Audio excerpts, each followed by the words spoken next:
Alright, it's gonna be a kind of a serious subject. We're talking about something that recently happened in comics. Um, Particularly with Marvel Ultimates #4, pertaining to the Red Skull and the DC story Cry for Justice. Um, okay, in that issue of the Ultimates, they talk about what happened with the Red Skull. He did some very terrible things, which was one of them is he held a gun to a baby and then he threw a baby out the window. Um, and a lot of fans got really riled up about this, and I can kind of see why they did because, well, the book does have mature readers on it. I can understand that. Um, when I first read it, I was just like, wow, okay, really? Um, because I guess Red Skull's always a little above that. Um, I'm used to the blood and guts, because Millar does that all the time. He did it in Old Man Logan, Kick Ass, Wanted, and that's generally his thing. That's becoming his thing now.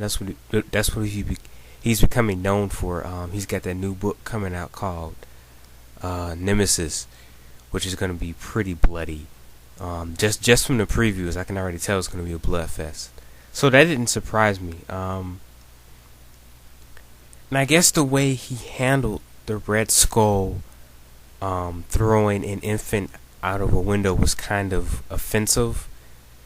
And very offensive, excuse me, to some. And I can kind of see that, and a lot of people are kind of getting sick of the way in which comic books are being handled today. They're becoming more violent. They're becoming more graphic. And I guess the question people want to know is how far is too far? And then you have the situation with Prometheus and Cry for Justice, who killed a little girl, 4-year-old. I think she was 4 years old, and he killed her. It wasn't as graphic as the Red Skull, but still, the fact that he did it. It was shown off screen, and and at the end of the story, Green Arrow eventually kills Prometheus, which really upset me because I love Prometheus. He's a really cool villain. I think that the fact that he's kind of the anti-Batman is really cool. He can take down the Justice League, and that's kind of his thing. But I don't like that he's killed off for good. If like I said earlier in my Cry for Justice review, please bring him back because he was a really cool villain. I like the idea that there's a sort of an evil Batman out there. But I guess the question is, how far is too far? Joe Quesada got the whole thing with Marvel is, you can have violence in the comics, but they can't smoke. Which I said earlier in my other reviews, like I think that idea is kind of stupid. No sex, no smoking is like, if you're gonna have violence, you might as well just go the whole 9 yards. Just go ahead and do the sex and violence because you're so violent that you might as well have the sex and the smoking in there as well. It doesn't make any difference.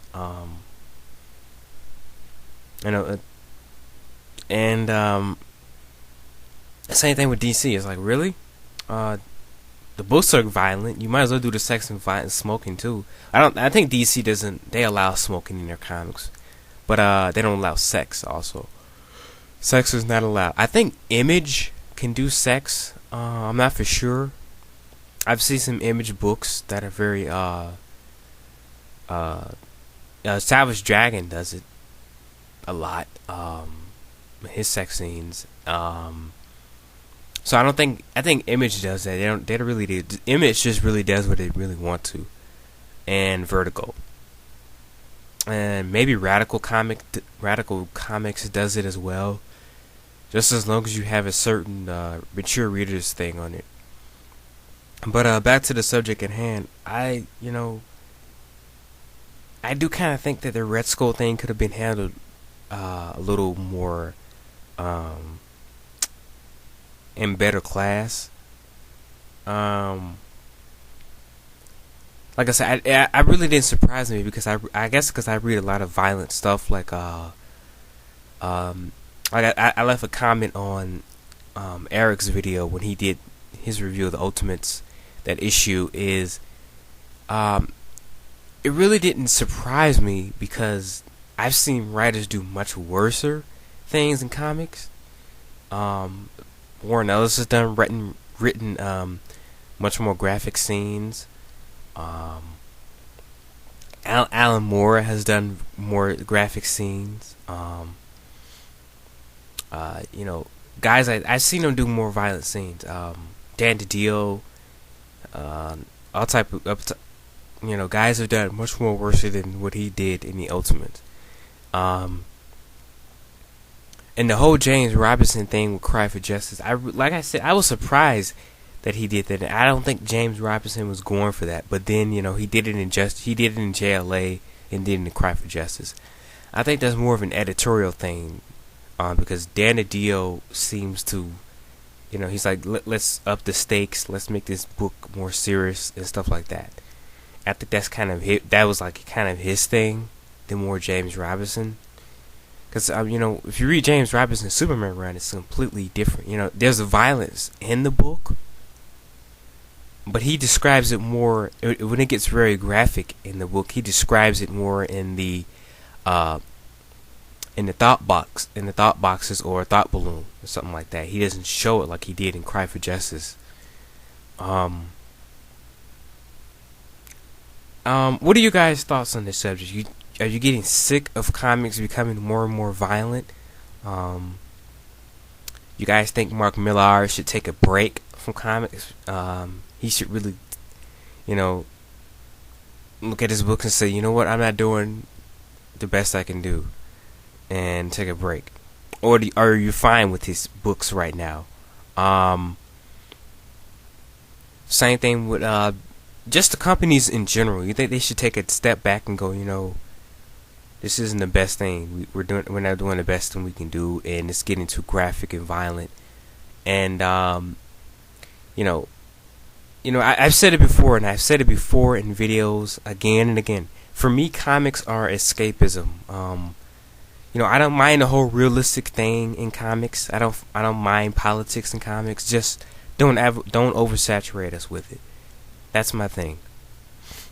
But let's get you guys' view. What do you guys think about this? This is a very serious subject, and you know, comics are becoming more and more violent and more graphic.